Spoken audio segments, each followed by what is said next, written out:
तो दोस्तों Indian arm forces के अगर तीनों बेड़े को देखा जाए तो इनमें इंडियन एयरफोर्स को अपने आप को रैपिडली मॉडर्नाइज करने का आवश्यकता है। हालांकि दोस्तों इंडियन एयरफोर्स अपने आप को रैपिडली मॉडर्नाइज भी कर रहा है, लेकिन यहाँ पे ये जो मॉडर्नाइजेशन का रफ्तार है ये थोड़ा स्लो है। पर फिर भी जिस तरीके से इंडियन एयरफोर्स को मॉडर्नाइज किया जा रहा है वो अब वेस्टर्न मीडिया के परेशानी का एक बड़ा कारण बना हुआ है। दोस्तों इंडियन एयरफोर्स में लगातार जो एक एक करके नए हथियार और नए एयरक्राफ्टों को शामिल किया जा रहा है उसे वेस्टर्न मीडिया काफी गहराई से देख रहा है और गहराई से उसके ऊपर चर्चा कर रहा है। और अब यूनाइटेड किंगडम मतलब यूके के मीडिया का चर्चा का और एक विषय बना हुआ है भारत के द्वारा खरीदा हुआ C295 एयरक्राफ्ट। यहाँ पे दोस्तों हाल ही में ही यूनाइटेड किंगडम के एक बहुत ही फेमस मीडिया आउटलेट मतलब जेन्स मीडिया हाउस की तरफ से भारत का पहला C295 एयरक्राफ्टों को अपना हेडलाइन बनाया गया। जेन्स मीडिया हाउस के रिपोर्ट में C295 एयरक्राफ्टों के फर्स्ट फ्लाइट का जिक्र किया गया। दोस्तों ये वही C295 एयरक्राफ्ट है जिसे इंडियन एयरफोर्स के द्वारा अपने बेड़े के लिए खरीदा गया और इन एयरक्राफ्टों का इस्तेमाल करके इंडियन एयरफोर्स अपने बेड़े से पुराने हो चुके ब्रिटिश एवरो एयरक्राफ्टों को ही रिटायर करेगा। तो ऑब्वियसली दोस्तों इन एयरक्राफ्टों का चर्चा तो ब्रिटेन के मीडिया में होना आवश्यक था।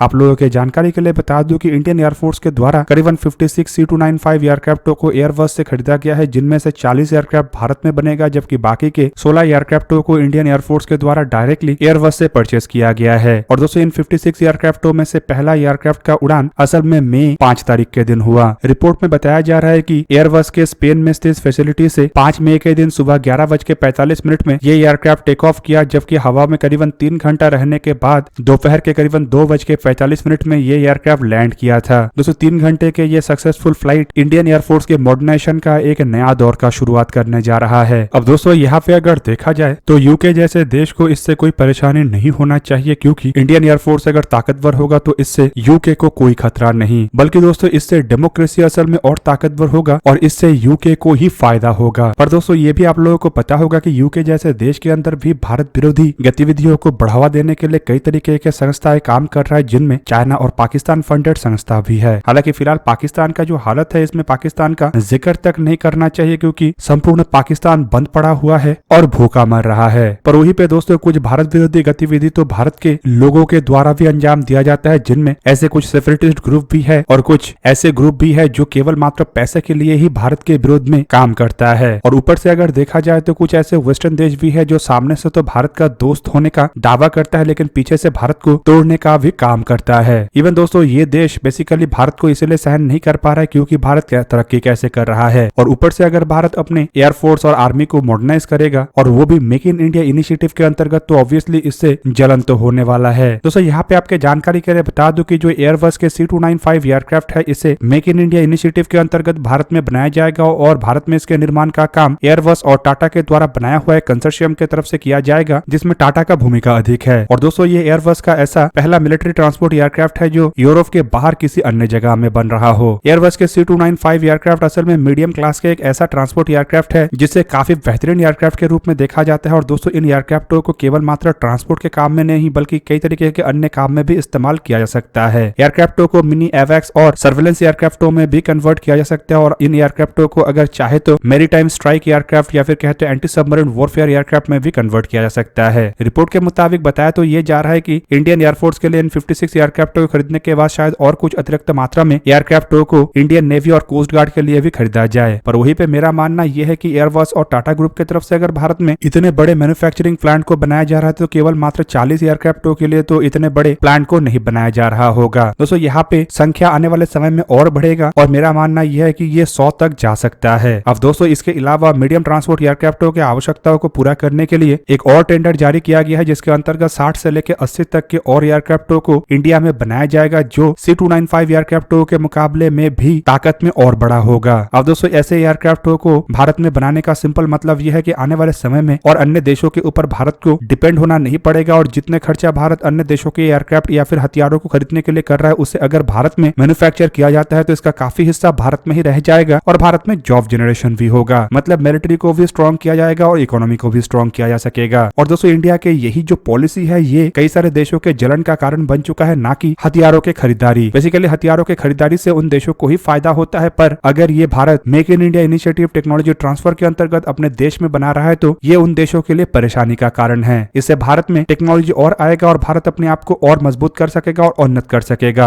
और शायद इन्हीं कारणों की वजह से बीते कुछ सालों में भारत के डिफेंस पॉलिसीज और प्रोक्योरमेंट प्रोसेस को लेके काफी अधिक इंटरनेशनल मीडिया में चर्चा किया जा रहा है, जिनमें ब्रिटेन के मीडिया से शुरू करके अमेरिका और कई सारे वेस्टर्न देशों के मीडिया तक शामिल है।